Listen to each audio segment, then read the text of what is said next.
আমাদের এই ব্যস্ত শহরে কংক্রিটের জঙ্গলে আমরা রোজ কত নতুন জায়গার স্বপ্ন দেখি, কিন্তু কখনো কি ভেবে দেখেছেন আপনার খুব কাছেই লুকিয়ে আছে এক টুকরো স্বর্গ?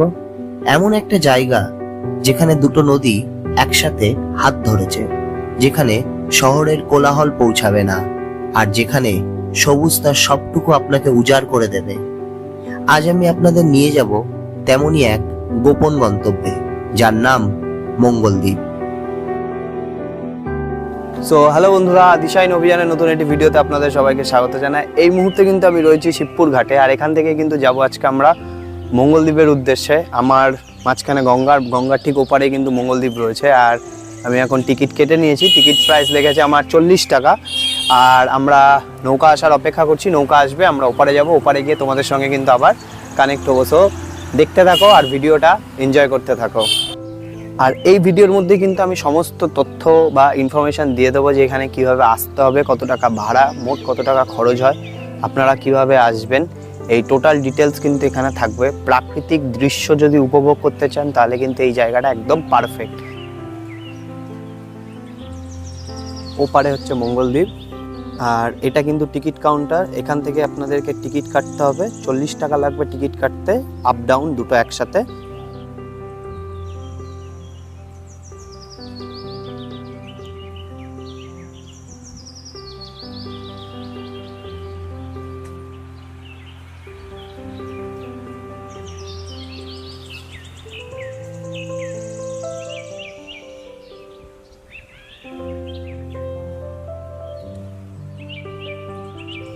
চারদিকের পরিবেশ কিন্তু অসাধারণ শান্ত।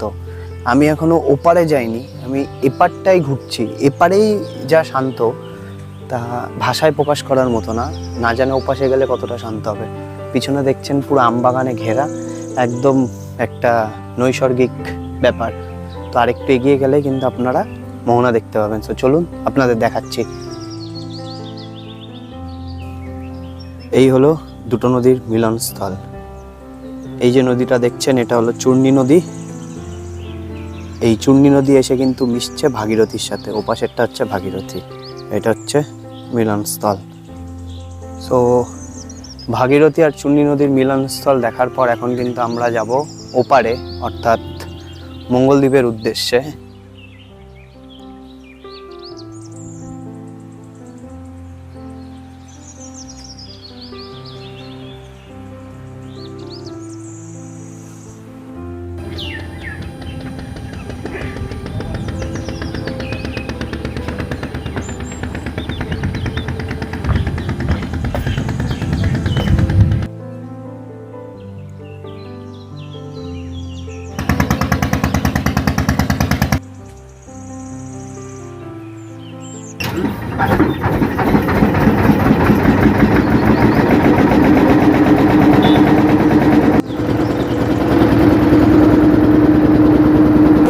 আমাদের লঞ্চ কিন্তু এই মুহূর্তে ছেড়ে দিয়েছে ওপারে যাওয়ার উদ্দেশ্যে, আর হার্ডলি 2 থেকে 3 মিনিট লাগে এপার ওপার হতে। তো আমরা এসেও গেছি, এবার যাব ভেতরে।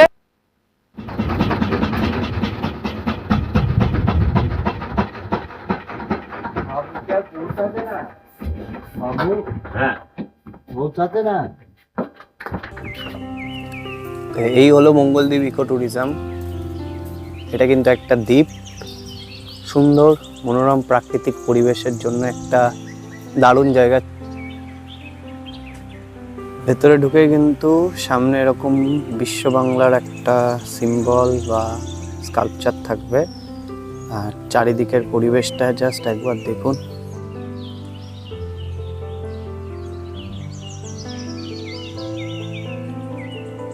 আমরা যারা শহরে বাস করি কংক্রিটের জঙ্গলে, তাদের কাছে এই জায়গাটা হচ্ছে একদম স্বর্গরাজ্য। চারিদিকে সবুজ আর এত সুন্দর একটা পরিবেশ, তার মাঝখানে বাইরে থেকে কিছু খাবার নিয়ে আসবেন, নিয়ে এসে এখানে খাওয়া দাওয়া করবেন, সময় কাটাবেন, সারাটা দিন একদম স্মরণীয় হয়ে থাকবে। এখানে কিন্তু বাচ্চাদের জন্য বিভিন্ন ধরনের অ্যাক্টিভিটিস বানানো হয়েছে। পিকনিক করার সময় যে বাচ্চারা আসবে তাদের মনোরঞ্জনের জন্য কিন্তু রয়েছে এই অসাধারণ সুন্দর একটা পার্ক। পার্কের ভেতর থেকে কিন্তু চলে গেছে এরকম ইটের রাস্তা, যা কিন্তু পরিবেশের সঙ্গে আপনার যোগাযোগকে আরও নিবিড় করে তুলবে। এই রাস্তা দিয়ে হেঁটে হেঁটে গিয়ে আপনি কিন্তু খুঁজে পাবেন প্রকৃতির এক অসাধারণ রূপ।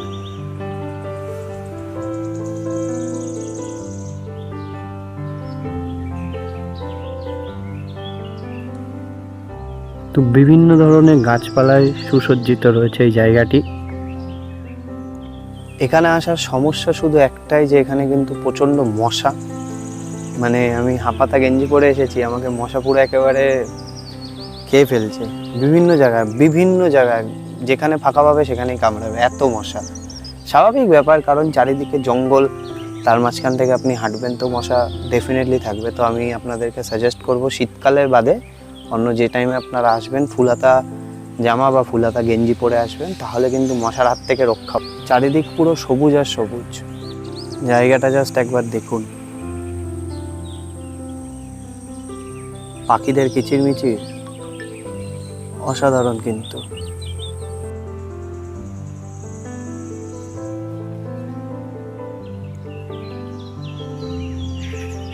এখানে আসলে শুধুমাত্র পাখির আওয়াজে আপনার কান ঝালাপালা হয়ে যাবে।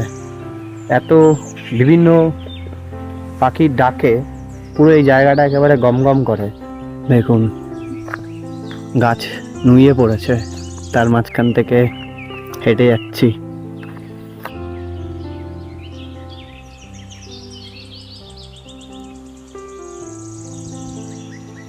সো এখানে আসার আদর্শ সময় কিন্তু শীতকাল, নভেম্বর, ডিসেম্বর, জানুয়ারি, ফেব্রুয়ারি, এই 4 মাস পিকনিকের জন্য আর ঘোরার জন্য একদম পারফেক্ট টাইম কিন্তু এখানে। তো যারা পিকনিক করতে চান তারা আমার পিছনে দেখতেই পাচ্ছেন জায়গা, এখানেও পিকনিক করতে পারেন।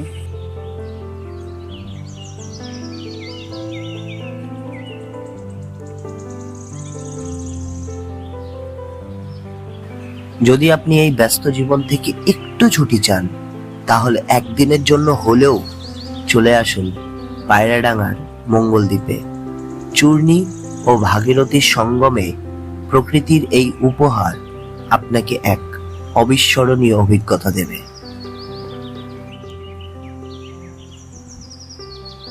সো এই জায়গাটা কিন্তু গভর্নমেন্ট প্রজেক্টের আন্ডারে রয়েছে, একটা পিকনিক স্পট।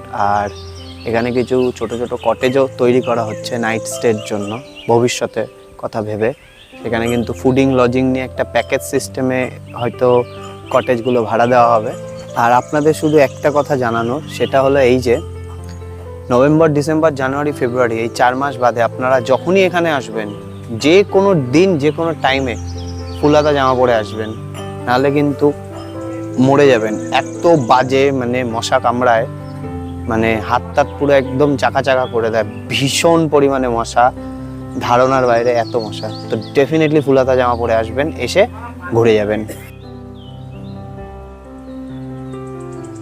তো একদিকে গঙ্গার হাওয়া, আর একদিকে এরকম প্রাকৃতিক সৌন্দর্য, পাখিদের গান, কলরব, শান্ত নির্জন নিরিবিলি পরিবেশ, তার মাঝখানে একটা দিন আই থিঙ্ক আপনার সব থেকে বেস্ট যাবে, এরকম ন্যাচারাল সাউন্ডের মাঝখানে।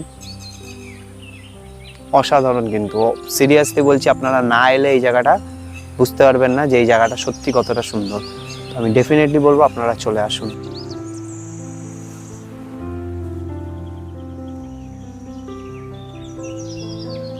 আরেকটা ইম্পর্টেন্ট কথা, যারা বার্ড লাভার বা বার্ড অবজারভার, তাদের কাছে কিন্তু শীতকালে এই জায়গাটা একদম স্বর্গরাজ্য।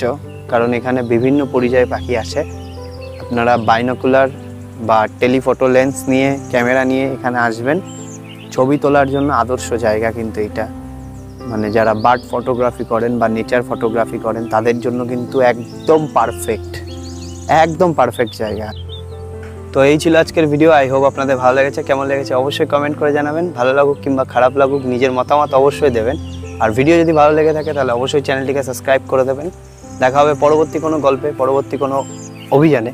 ততক্ষণ পর্যন্ত ভালো থাকুন, সুস্থ থাকুন, আর হ্যাঁ, অবশ্যই পরবর্তী অভিযানের জন্য প্রস্তুত থাকুন। টাটা। এই মায়াবী দ্বীপে আসতে হলে আপনাদের যাত্রা শুরু করতে হবে কলকাতার শিয়ালদা স্টেশন থেকে। শিয়ালদা স্টেশন থেকে শিয়ালদা শান্তিপুর কিংবা রানাঘাট বা কৃষ্ণনগর লোকালে করে আপনাকে আসতে হবে রানাঘাটের আগের স্টপেজ পায়রাডাঙ্গা স্টেশনে। স্টেশন থেকে বেরিয়ে অটো বা টোটো করে আপনাকে কিন্তু এসে পৌঁছাতে হবে শিবপুর ঘাটে। শিবপুর ঘাট থেকে নৌকা ক্রস করলে আপনার কিন্তু এসে পৌঁছাবেন এই অপূর্ব মায়ানগরীতে অর্থাৎ মঙ্গলদ্বীপে। এবার জেনে নিন এখানে আসতে মোট কত টাকা খরচ হয়।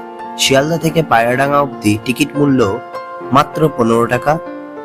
পায়রাডাঙ্গা থেকে শিবপুর ঘাট পর্যন্ত টোটো ভাড়া লাগবে আপনাদের 20 টাকা জনপ্রতি। আর শিবপুর ঘাট থেকে মঙ্গলদ্বীপের টিকিট প্রাইস হচ্ছে 20 টাকা।